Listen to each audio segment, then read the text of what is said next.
여러분 안녕하십니까? 미술 온라인 수업 시간입니다. 저번 시간에는 인물화에 대해 알아보았고 이번 시간에는 우리의 전통 회화인 한국화에 대해 알아보겠습니다. 그럼 먼저 한국화 중에서 수묵화에 대해 알아보겠습니다. 수묵화, 서양에서는 색채를 주로 사용하고 면과 명암에 의한 입체적 표현을 추구하였지만 동양에서는 옛부터 선에 의한 표현이 주가되며 여백을 살려 공간을 암시하는 것이 동양화의 특색이라고 할 수 있습니다.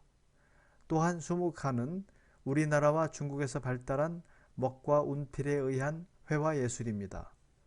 수묵화는 대상을 먹의 농담에 의해 엷게 혹은 짙게 또는 먹물의 번짐 등의 효과를 살려서 표현하며 부드럽고 유연한 운필이나 거칠고 날카로운 운필 등으로 운치 있게 표현을 하는 것이 특징입니다. 일필로 그어진 먹선에서 느낄 수 있는 담백함과 함축성이야말로 수묵화만이 가지는 뛰어난 독자성이라 할 수 있습니다. 그럼 이어서 한국화의 특징에 대해 알아보겠습니다. 한국화의 특징, 첫 번째, 서양화가 물질적인 표현인데 반해 한국화는 그리는 뜻을 중요시하는 정신적인 표현입니다. 두 번째, 선을 중요시하며 여백을 살려나갑니다. 세 번째, 먹색에 의한 농담 표현이 가능합니다. 네 번째, 먹과 화선지가 지닌 특성을 살려 기운 생동을 표현합니다. 다섯 번째, 운필의 속도나 물의 양으로 변화를 줄 수 있습니다. 이어서 한국화의 종류에 대해 알아보겠습니다. 한국화의 종류는 우리가 어떤 관점에서 분류하느냐에 따라 그 종류를 나눠볼 수 있는데 먼저 재료에 의한 분류부터 알아보도록 하겠습니다. 재료에 의한 분류, 첫 번째, 수묵화. 수묵화는 물감을 쓰지 않고 먹색만을 이용하여 먹의 농담만으로 그린 그림을 우리가 수묵화라고 합니다. 그 다음 두 번째, 수묵담채화. 수묵담채화는 수묵으로 그린 그림 위에 먹선에 지장이 없게 담채, 얇게 채색하는 걸 말하죠. 담채로 채색한 그림을 우리가 수묵담채화라고 말합니다. 그 다음에 세 번째, 진채화. 진채화는 다른 말로 후채화 또는 농채화 또는 채색화 이렇게 말합니다. 이 진채화는 먹색보다는 채색 위주의 그림으로 그린 그림을 말하며 한국화에서 사용하는 이 채색 물감은 서양화에서 사용하는 물감과는 재료가 다릅니다. 한국화의 물감은 광석을 원료로 한 석채가 있고 또 식물성 및 화학 물감으로 된 분채가 있으며 이러한 채색 위주의 그림은 우리가 남화보다는 북화에서 많이 그려졌습니다.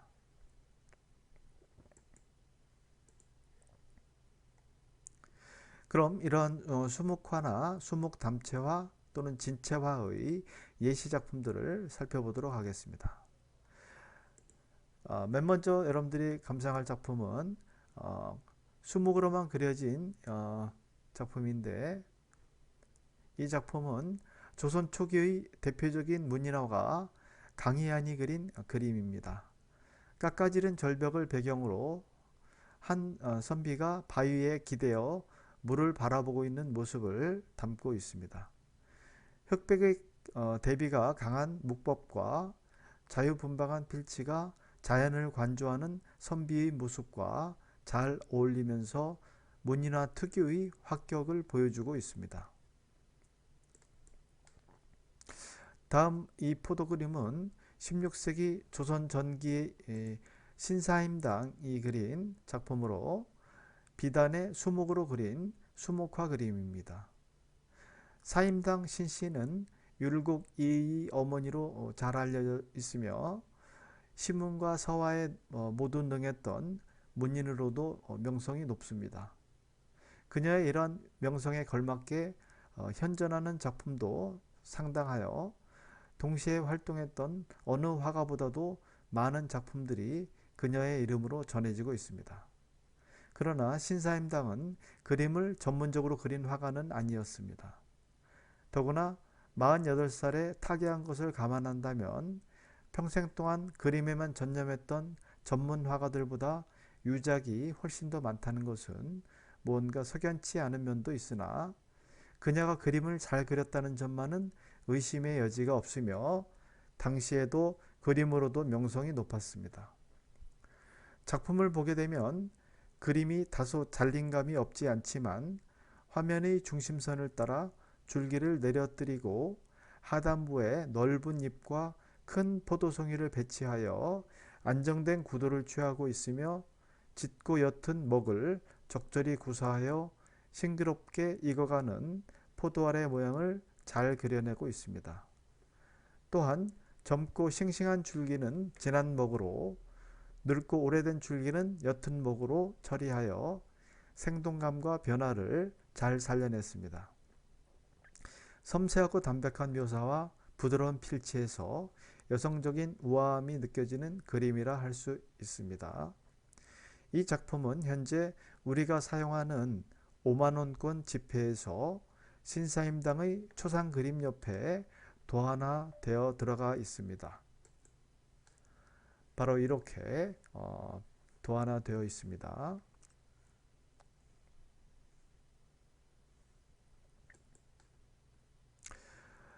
다음 작품 보겠습니다.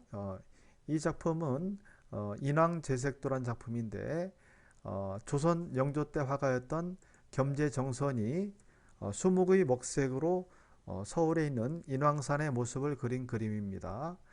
이 겸재정선은 진경산수화의 대가로 이 작품이 그의 대표작으로 손꼽히는 작품이죠. 이 인왕제색도는 한여름 소나기에 젖은 인왕산 바위의 모습을 묵중한 필체와 대담한 배치를 통해 사실적으로 그려내고 있습니다. 우리는 조선의 천재 화가들을 일컬어 삼원, 삼재라고 하는데 삼원은 단원 김홍도, 해원 신윤복, 우원 장성업을 말하고 삼재는 겸재정선, 현재 심사정, 공재 윤두서를 가리킵니다. 이 6명의 화가 중 겸재정선은 진경산수화에서는 독보적인 화가라고 할 수 있습니다. 진경산수화란 실제는 우리나라의 산천을 소재로 그린 산수화를 말합니다. 사실 고려시대부터 실제 존재하는 풍경을 그리는 실경산수화가 전래되어 왔지만 진경산수화는 거기에 중국의 화법인 남종화법을 더한 것입니다.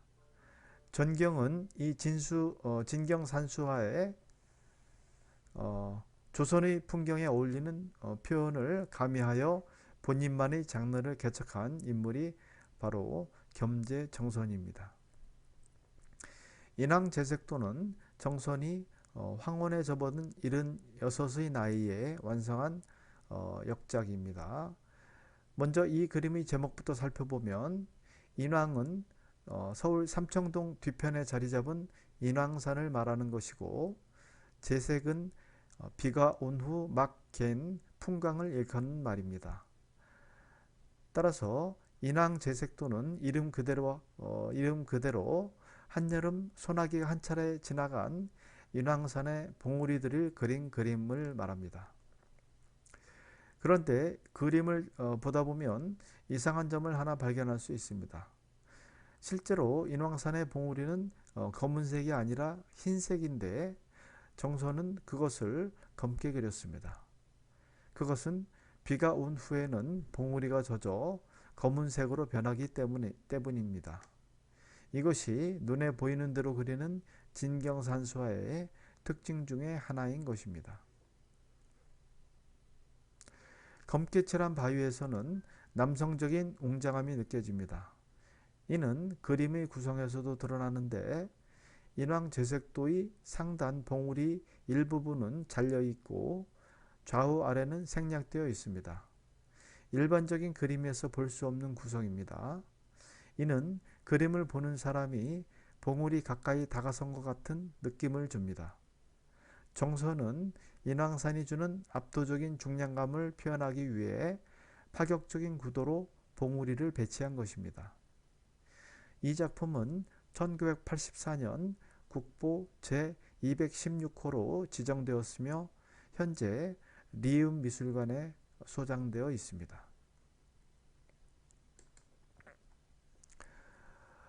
다음 작품은 수목담채화 작품으로 이 작품은 표암 강세황이 수목담채로 그린 영통동굴한 작품입니다.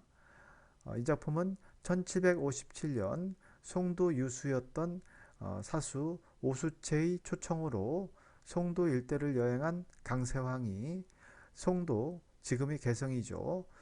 개성에 있는 오관산의 영통동 계곡을 그린 것으로 이 계곡에 들어서는 순간 사람을 압도하는 바위덩어리의 장관을 서양화풍의 명암법을 활용해서 그린 것입니다. 이 표암은 당시의 놀라운 감동까지 생생하게 써놓았습니다. 영통동 입구에 어지럽게 널려있는 바위들은 크고 웅장해 크기가 집채만 하고 푸른 이끼가 덮여있어 보자마자 놀라 눈이 휘둥그레진다. 이렇게 말입니다. 강세황의 송도 기행첩은 성고산의 박연폭포를 지나 천마산의 태안창 일대에서 끝나는데 이 영통동구 작품은 참신한 발상과 신선한 감각과 함께 한국화에서는 최초로 혁신적인 서양화법으로 그려져 있어 회화서적으로 매우 주목되는 작품입니다.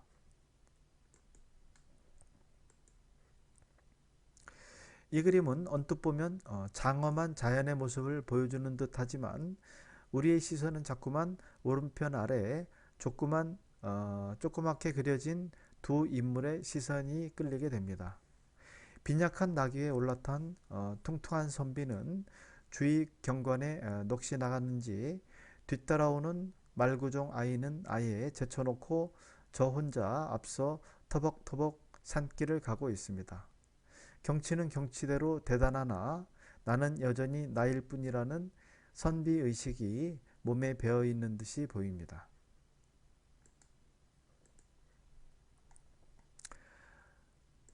이 작품은 해원 신윤복의 전신첩에 그려진 쌍검대무라는 작품으로 국보 제135호로 되어 있으며 기생들의 건무 공연을 즐기는 양반들의 모습을 그린 작품입니다.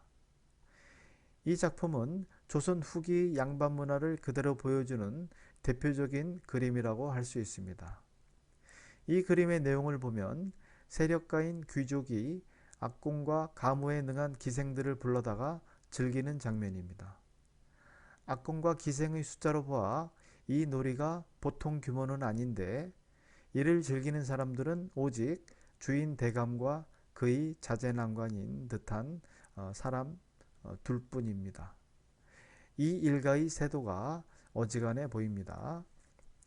이 작품에서 주인공이 되는 건무기란 칼춤추는 기생을 말합니다. 건무기들은 의상에서 청홍의 강렬한 대조를 보이며 화면을 압도하고 있는데 주인을 비롯한 악공들이 이 건무기들을 중심으로 둘러 앉았으므로 화면의 비중은 평형을 이루고 있습니다. 이들 건무기들의 날렵한 춤 사이의 묘한 긴장감에서 오는 율동감은 관객들의 도취된 몸짓과 악공들의 신바람나는 연주와 더욱 어우러져 그림 전체에 활기를 불어 넣어주고 있습니다. 이렇게 놀이에 참석한 인물들의 심리를 꿰뚫어 순간의 동작을 화폭에 그대로 옮겨 담을 수 있다는 것은 아무리 화가의 예리한 안목이라 하더라도 그리 쉽지만은 않은 일입니다. 신윤복은 날카로운 관찰력으로 과장도 생략도 없이 그 당시의 복장과 춤, 음악을 그대로 쌍검대무 속에 담아냈습니다. 이 작품은 진채화로 한국화가 박생광이 조선시대 민화 속에 등장하는 소재들을 재구성하여 종이의 채색으로 화려하게 표현한 6폭짜리 병풍 그림입니다. 이 작품은 2006년 3월 K옥션에서 1억 9천만 원에 낙찰된 작품입니다.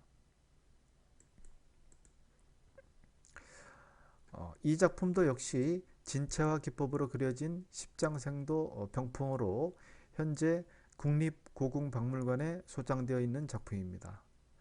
십장생도란 먼저 한자를 보면 열십자, 길장, 날생 이렇게 해서 즉 오래 살고 죽지 않는다는 10가지를 그린 그림을 말합니다. 장수를 상징하는 10개의 끝들 한번 보면 해, 달, 구름, 물, 바위, 사슴, 거북, 학, 소나무, 대나무, 불로초, 영지버섯, 복숭아 이런 것들이 장수의 상징으로 그려졌는데 딱 떨어지게 10개를 그림에 넣는 경우는 드물었고 대략 10개 내외의 것을 선택하여 그렸습니다. 그래서 그냥 장생도라고 부르기도 합니다. 십장생은 인기가 많은 소재였기 때문에 그림뿐만 아니라 도자기나 나전, 자수, 공예, 시문 등의 주제가 되기도 했습니다. 신선이 사는 선경은 산, 바위, 소나무, 구름, 바다를 환상적으로 묘사하여 청록산수법으로 표현하였습니다. 그림의 중심에는 사슴이나 학이 등장하고 왼편에는 바다를 배경으로 거북이를 그린 도안이 흔하게 보입니다. 십장생도는 고려말 이색의 기록에서 처음 확인되어 그 기원이 고려시대로 올라감을 알 수 있습니다. 고려에서 조선시대로 내려오면서 인기리에 제작된 십장생도는 12가지의 소재 중 한두 가지 정도의 소재만 선택하여 그려지기도 하였습니다. 예를 들면 학과 복숭아 나무를 그린 해학 반도도, 학이 강조된 군학 십장생도, 사슴이 강조된 굴록 십장생도, 소나무와 학이 강조된 송학도, 바다와 거북이가 강조된 해구도, 소나무와 사슴이 강조된 송록도, 마지막으로 거북이, 학, 사슴 이외에 다른 상서로운 동물들을 쌍으로 그리는 서수도 이런 것들이 있습니다. 이러한 진체화 기법은 이 외에도 조선시대에 임금이나 선비들을 그린 초상화 그림이라든지 민화의 책가도 또 사찰의 탱화 같은 불화 등에서도 우리가 쉽게 찾아볼 수 있습니다. 그럼 이어서 남종화와 북종화에 대해 알아보겠습니다. 남종화와 북종화의 역사적 배경은 멀리 남북조 시대로 거슬러 올라갑니다. 200년간이나 계속된 남북조의 대립은 사상적 이념은 물론 화가들의 화풍까지도 달라지게 하였습니다. 그러나 당시는 남북화의 관념이 뚜렷하지 않았으며 남북화론으로 갈리게 된 것은 명나라 때의 동기창이 문집에서 남종화파 화가가 북종화파 화가인 화원과 전문 화가들을 비판한 데서 비롯되었습니다. 남종화와 북종화를 각각 남화, 북화라고도 하는데 남종화는 문인화라고도 불리며 작자의 내면과 정신을 중시한 반면 북종화는 객관성과 사실성을 중시하는 경향을 띠고 있습니다.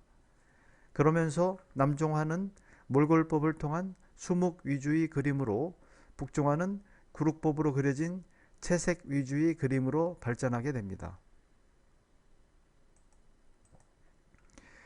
북종화의 대표적 인물은 당나라의 이사훈 일가라고 할 수 있습니다. 그들의 화법은 굳세고 가벼우며 세밀한데 이것은 육조시대의 정밀한 세필의 유습이 전하여진 것입니다. 이사훈의 아들 소도는 부친의 화법을 더욱 발전시켰고 일가인 이사운의 아우 사해와 그의 아들 임보, 주 등은 모두 단청의 명수들로서 이사운 일가의 화법을 전개시켰습니다. 그들의 근원적인 모체는 전통적 회화였으며 구성은 관념적인 형태였고 색채는 장식 위주였습니다. 이에 반해 남종화는 남화라고도 하며 남종화는 북종화에 대응되는 말입니다. 북종화가 화원이나 직업적인 전문 화가들을 중심으로 경직된 선묘를 사용하여 그린 장식적이면서도 공필의 그림이라면 남종화는 대체로 인격이 고매하고 학식이 깊은 사대부가 여기로 수묵이나 수묵 담채를 사용하여 그린 그림이라고 할 수 있습니다.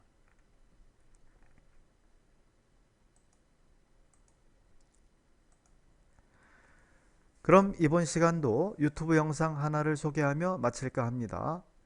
홍가연 영상 해설사께서 서양화와 동양화의 차이점에 대해 차분히 설명해주는 영상으로 5분 2초짜리 영상입니다. 설명 잘 들으시고 서양화와 동양화의 차이점에 대해 잘 이해해 주시기 바랍니다. 그럼 남은 시간 시청 잘 하시고 오늘 수업은 이것으로 마치겠습니다. 감사합니다.